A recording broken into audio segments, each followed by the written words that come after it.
nga ba ang epekto kung walang pumasok na remittance mula sa mga OFW? Malaki ang magiging epekto nito sa gobyerno ng Pilipinas, lalo na sa ekonomiya at pampublikong pondo.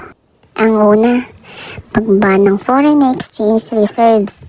Ang remittances mula sa OFW ay isa sa pinamalaking pinagkukunan ng dolyar sa bansa.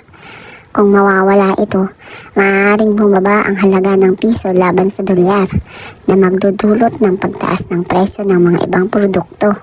Pangalawa, pagbaba ng kita ng gobyerno mula sa buwis. Ang OFW remittances ay nagpapalakas ng lokal na ekonomiya sa pamamagitan ng paggasta ng mga pamilyang tumatanggap nito. Kung mawawala ito, bababa rin ang kita ng mga negosyo na maaaring magresulta ng mas mababang koleksyon ng buwis mula sa gobyerno. Pangatlo, pagbagsak ng ekonomiya. Ang remittances ay umaabot ng halos 9% ng GDP ng Pilipinas. Kung mawawala ito, maaaring magkaroon ng economic slowdown, pagbaba ng consumer spending at paggawas ng trabaho sa iba't ibang sektor gaya ng retail, real estate at edukasyon. At ang pang-apat, mas mataas na utang ng gobyerno.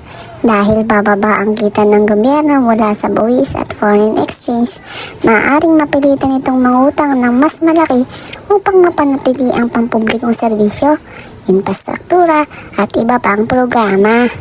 Kaya naalarma ang gobyerno sa isusulong na zero remittance ng mga OFW mula March 28 hanggang April 4.